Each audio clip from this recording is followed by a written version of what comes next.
Temas de la poesía de Antonio Machado.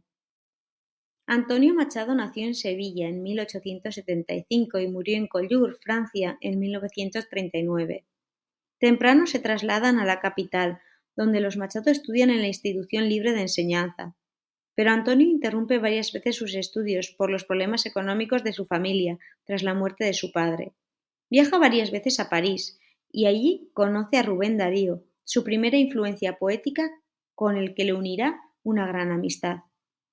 En 1903 se publica su primer libro, Soledades, y saca las oposiciones de francés del Instituto de Soria, donde conocerá a Leonor Izquierdo y con la que se casará seguido. En 1911 viajan a París con una beca y Leonor enferma de tuberculosis. Justo cuando le llega el éxito de Campos de Castilla, Leonor muere y Machado cae en depresión, solicitando su traslado a Baeza, Jaén. Años después, en 1919, se traslada a Segovia, donde conoce a la poetisa Pilar de Valderrama, la Guiomar de sus versos, y finalmente le conceden la plaza del Instituto en Madrid. En 1939, con la derrota del ejército republicano, huye a Francia con su madre, donde mueren. Muchos críticos habían visto en su poesía al poeta del 98. Sin embargo, es indudable que su arranque es modernista. Mucho se ha hablado de la unidad temática de la obra de Machado, que se advierte en la permanencia de sus ideas centrales. La peculiar concepción del tiempo, el tema de Castilla y la influencia del recuerdo en su lírica no varía en lo esencial a lo largo de su obra. Esa es la causa de la imposibilidad de referirse a una evolución temática en su poesía. El tema del tiempo. Fundamentalmente es el tiempo, la angustia de lo temporal, el eje y raíz de todas sus preocupaciones. Para él, el poema es un arte eminentemente temporal. Dirá, la poesía es la palabra esencial en el tiempo. Antonio Machado entiende el tiempo como algo vivo, personal. La poesía es la que logra la duración ilimitada, porque con la poesía se logra permanecer en el tiempo, más allá de la muerte del poeta o del paso del tiempo. Por eso es constante en su poesía esa nostalgia al evocar el pasado para hacerlo eterno con la memoria. El paso del tiempo se simboliza con la tarde. La tarde es el símbolo de Machado, de la melancolía. Las tardes son tristes, lentas y melancólicas y permiten la reflexión, pero se acercan al horror, por las sombras, que son la representación del paso del tiempo y por tanto de la muerte. Por eso se acompaña de los colores del paisaje para expresar connotaciones melancólicas. Tibia tarde de noviembre, tarde piadosa, cárdena y violeta. La noche le permite el diálogo con el tiempo. Oh, dime, noche amiga, amada vieja. Y a menudo busca en el sueño la clave de su angustia. El agua también es símbolo del tiempo. Cuando fluye es símbolo de fluir temporal, pero cuando se estanca es símbolo de muerte. La noria es el símbolo del tempus fugit. La eterna rueda es el símbolo del destino del hombre, clavado a un destino de eterno comienzo y final. El río es el símbolo de la vida, como espacio vital, una influencia de Jorge Manrique. Recuérdese, la vida son los ríos que van a dar a la mar, que es el morir, de las coplas por la muerte de su padre. Quizá por esta influencia bautizó a su amor otoñal con el nombre de la mujer de Manrique, Guiomar. La fuente simboliza el dolor de la existencia, la melancolía, la tristeza de los amores perdidos, porque la fuente es el tiempo que al pasar anega el corazón con la melancolía de lo que fue y no vuelve. El reloj es otra de las formas de objetivación del paso del tiempo. Véase, daba el reloj las 12 golpes de azada en tierra, con una presencia de la muerte clara, el tiempo, el homicida que nos lleva a la muerte. Las cosas como recordatorio de su omnipresencia total. El camino está presente desde el comienzo en sus composiciones. El caminar errante es, ante todo, la nostalgia de la vida que se va y anticipa el horror de la muerte. Recordemos, caminante no hay camino, se hace camino al andar se acerca el camino y al volver la vista atrás se ve la senda que nunca se ha de volver a pisar. Caminante no hay camino, sino estelas en la mar. Los elementos del paisaje se convierten en correlatos objetivos de su estado de ánimo. Los árboles, como en A un olmo viejo, se ve el presente, pasado y futuro inminente de la muerte de Leonor. El paso del tiempo también está en las cosas pequeñas e insignificantes. Las moscas es el símbolo del tiempo concentrado en lo minúsculo. Incluso en Campos de Castilla se ve la visión contrastada de las dos Castillas, el antiguo reino de Castilla y el actual, como en El español de hoy y el de mañana, del Españolito. En ambos se ofrece una visión de España como vivencia del paso del tiempo. El tema del recuerdo y el sueño. En su poesía, muchas veces sueño y recuerdos son términos equivalentes. El sueño es la única forma posible de conocimiento. En Soledades usa el símbolo de las galerías del alma. Hay algunos elementos que funcionan como estímulos del sueño, objetos como la guitarra, las fuentes, algunas cosas viejas, el vino, los trenes. De la niñez quedan simbólicos limoneros y naranjos del Palacio de Dueñas, donde nació. Los sueños también llegan a elementos de la naturaleza, sobre todo en Campos de Castilla.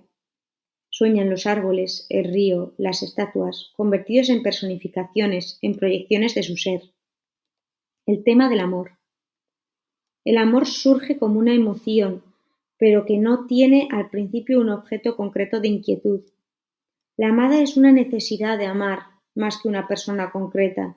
La amada en Soledades son sueños de mujeres que inventó su deseo. En los poemas a Leonor, a partir de Campos de Castilla, también crea una poesía más concreta, en este caso hecha de ausencias y doloridas evocaciones. Se canta lo que se pierde. Los poemas dedicados a Leonor son una excusa para reflexionar sobre el dolor, el tiempo y la muerte. En el caso de Guiomar, curiosamente es el nombre de la amada de Jorge Manrique, seudónimo de la poetisa Pilar de Valderrama, mujer con la que mantuvo una relación sentimental, que no carnal. Se ven algunas notas de cierto erotismo poético. En Nuevas canciones, la representación de la amada es absolutamente literaria, ya que nos la presenta como una diosa, a él mismo como a un trovador y a la relación como una dulce herida. Como en el amor cortés, enamorado de un amor imposible, como el de Guiomar. El tema de la muerte. La presencia de la muerte es obsesiva en su poética, porque es el resultado de otro gran tema que es el de la temporalidad. Su propia vida la percibe como una amenaza, puesto que encierra la muerte como consecuencia irremediable e inevitable. El mar, el ocaso, el otoño, la sombra, las campanas, los cipreses y la luna son símbolos de la muerte. Mar, ocaso, otoño, sombra, campanas, cipreses y luna. La muerte se manifiesta de continuo, en la brevedad e inconsistencia de la vida, en la decadencia de los hombres y de las cosas, en la de los elementos de la naturaleza, los signos múltiples de la destrucción, de enfermedad, de guerra, de crimen. El tema religioso o existencial. En su poesía hay una búsqueda sin éxito de Dios. Sueña que soñaba a Dios porque lo busque incesantemente. Para él Dios era como verdadera compañía que puede liberarnos a todos de la soledad de ser hombre. Pero él, en realidad, no era creyente. En todo caso, en lo que creía era en la capacidad de consuelo de la religión. De creer en algo, creía en Cristo, el Dios hecho hombre, el Dios que dio su vida por los hombres y enseñó el valor de la filantropía, de la generosidad, de sacrificarse por los demás. En la saeta, huye del rito para evocar a Dios hecho hombre. El tema autobiográfico. En numerosas ocasiones evoca Machado su infancia, su juventud, sus amores, pero no solo aparece su biografía externa, sino sobre todo la espiritual. Especialmente en Soledades, evoca su infancia, el ambiente familiar, el jardín de su casa, la escuela, con un tono de nostalgia y ternura, pero también con angustia. El recuerdo de la infancia desaparece casi por completo en Campos de Castilla, pero lo hace en Retrato, que abre el poemario. Este poema representa una reflexión lúcida y sincera de un hombre bueno, solitario, con tendencia al monólogo interior y al que mueven los ideales filantrópicos de la humanidad, ese que luego se convirtió en legado para los poetas sociales. El paisaje y el tema de España. El paisaje es un tema esencial en la obra machadiana. Puede adoptar un valor doble. Paisaje como efusión sentimental, el poeta se limita a enumerar emocionadamente elementos del paisaje, colinas plateadas, grises alcores, cárdenas roquedas por donde traza el Duero su curva de ballesta en torno a Soria. Al trasladarse a Baeza, estos paisajes seguirán viviendo en la memoria, unidos muchas veces al recuerdo de Leonor y sus vivencias. Paisaje como reflexión. Se da una conexión con el llamado tema de España. El poeta fusiona la descripción y el pensamiento en torno al pasado y al presente de España, haciendo una dura crítica sociopolítica, es muy evidente en todos los contextos. Las tierras de Castilla se pueblan de presencias humanas. Sobre muchas de ellas se hace una crítica profunda a los vicios, la maldad intrínseca del hombre. Sin embargo, también está la estirpe de Abel, la de los buenos campesinos, porque en el fondo su poesía se revela como un ideal de amor fraternal a los seres humanos. De hecho, se pueden señalar tres momentos diferentes. El lamento por la decadencia de España, una visión transformada en comprensión porque ha llegado a amar Castilla, y entonces representa los valores positivos de su pasado glorioso y guerrero, y una manifestación de la esperanza en su regeneración, dentro de la visión del 98. Para concluir, la poesía de Antonio Machado se caracteriza por su autenticidad, por la capacidad para transmitir emociones al lector a través de un lenguaje poético sincero y sencillo en la forma, pero profundo y meditado en el fondo. Por ello, su influencia en la poesía y el pensamiento del siglo XX es capital. Por encima de los gustos estéticos o las modas cambiantes, Machado representa la profundidad en el enfoque de los graves problemas humanos y de fidelidad a sí mismo, al ser humano. La obra de Machado gozó del mayor respeto entre la llamada generación del 27, sobre todo a partir de la Guerra Civil. En cambio, en la posguerra, los poetas, con Blas de Otero a la cabeza, vuelven hacia Machado y lo convierten en el más alto ejemplo de poesía y humanidad. La poesía de la experiencia lo recupera porque lo encuentran más sincero, intimista y de estilo coloquial.